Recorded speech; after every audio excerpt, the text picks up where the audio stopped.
हर हर गंगे, माता गंगा आप सभी का कल्याण करे।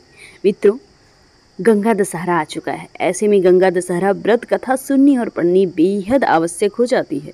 एक बार महाराज सागर ने व्यापक यज्ञ किया। उस यज्ञ की रक्षा पर भार उनके पौत्र अंशुमान ने संभाला।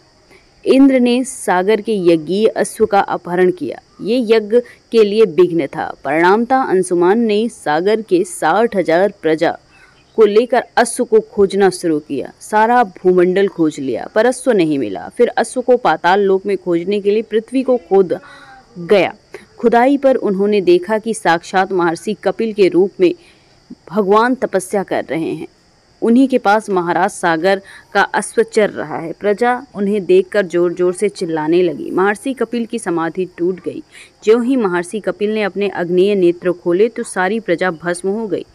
इन मृत लोगों के उद्धार के लिए महाराज दिलीप के पुत्र भगीरथ ने कठोर तप किया। भगीरथ के तप से प्रसन्न होकर ब्रह्मा ने उनसे वर मांगने को कहा तो भगीरथ ने गंगा को ही मांग लिया। इस पर ब्रह्मा ने कहा, राजन, तुम गंगा का पृथ्वी पर अवतरण तो चाहते हो, परंतु क्या तुमने पृथ्वी से पूछा है कि वो गंगा के भार का वेग संभाल पाएंगी? मेरा विचार है कि गंगा के वेग को संभालने की शक्ति केवल भगवान शंकर में है। इसलिए ये उचित होगा कि गंगा का वेग संभालने के लिए भगवान शिव की अनुग्रह अवश्य की जाए। महाराज भगीरथ ने वैसा ही किया। उनके कठोर तपस्या से प्रसन्न होकर ब्रह्मा जी ने गंगा की धारा को अपने कमंडल में छोड़ा। तब भगवान शिव ने गंगा की धारा को अपनी जटाओं में समेटकर बांध लिया। इनका परिणाम ये हुआ कि गंगा को जटाओं से बाहर निकालने का पथ नहीं मिला। अब महाराज भगीरथ को और भी चिंता हुई।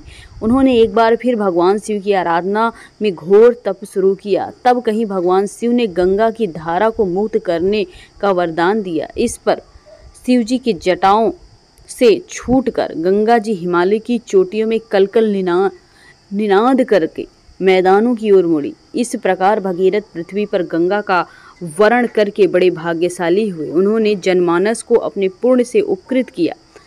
युगों युगों तक बहने वाली गंगा की धारा महाराज भगीरथ की कष्टमयी साधना की गाथा कहती है।